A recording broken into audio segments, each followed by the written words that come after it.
മാന്നാർ കേരഗ്രാമം പഞ്ചായത്ത് തല സമിതി രൂപീകരിച്ചു. സമിതി രൂപീകരണ യോഗം ഗ്രാമപഞ്ചായത്ത് പ്രസിഡന്റ് ടി.വി. രത്നകുമാരി ഉദ്ഘാടനം ചെയ്തു. മാന്നാർ കേരഗ്രാമം പഞ്ചായത്ത് തല സമിതി രൂപീകരിച്ചു. കാർഷിക വികസന കർഷക ക്ഷേമ വകുപ്പ്, മാന്നാർ ഗ്രാമപഞ്ചായത്ത്, മാന്നാർ കൃഷിഭവൻ, കാർഷിക വികസന സമിതി എന്നിവയുടെ സംയുക്ത ആഭിമുഖ്യത്തിൽ മാന്നാർ ഗ്രാമപഞ്ചായത്തിൽ കേരകൃഷി പുനരുജ്ജീവിപ്പിക്കാനുള്ള പ്രവർത്തനങ്ങളുടെ ഭാഗമായാണ് കേരഗ്രാമം പദ്ധതി നടപ്പാക്കുന്നത്.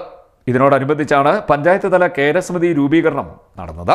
രൂപീകരണ യോഗം മാന്നാർ ഗ്രാമപഞ്ചായത്ത് ഹാളിൽ വൈസ് പ്രസിഡന്റ് സെലീന നൌഷാദിന്റെ അധ്യക്ഷതയിൽ ഗ്രാമപഞ്ചായത്ത് പ്രസിഡന്റ് ടി.വി. രത്നകുമാരി ഉദ്ഘാടനം ചെയ്തു. വാർഡിലെ ജനങ്ങൾ എല്ലാവരും ഒന്നിച്ച് ഈ ഒരു വലിയ പദ്ധതിയിൽ പങ്കെടുത്തുകൊണ്ട് ഇതിനെ വിജയിപ്പിക്കണമെന്നാണ് എനിക്ക് പറയാനുള്ളത്. മാന്നാർ ഗ്രാമപഞ്ചായത്തിന്റെ എല്ലാ പ്രദേശങ്ങളിലും ഈ ഒരു പദ്ധതി നടപ്പിലാക്കാൻ എല്ലാവരും വളരെ ആവേശത്തോടു കൂടി. ഗ്രാമപഞ്ചായത്ത് വികസനകാര്യ standing committee chairperson Shalini Raghunath സ്വാഗതം പറഞ്ഞു. ബ്ലോക്ക് പഞ്ചായത്ത് ക്ഷേമകാര്യ standing committee chairman B K. Prasad മുഖ്യപ്രഭാഷണം നടത്തി. കൃഷി ഓഫീസർ ഹരികുമാർ പി.സി. പദ്ധതി അവതരിപ്പിച്ചു. മാന്നാർ ഗ്രാമപഞ്ചായത്ത് അംഗങ്ങളും കാർഷിക വികസന സമിതി അംഗങ്ങളും വാർഡുതല കൺവീനർമാരും യോഗത്തിൽ പങ്കെടുത്തു.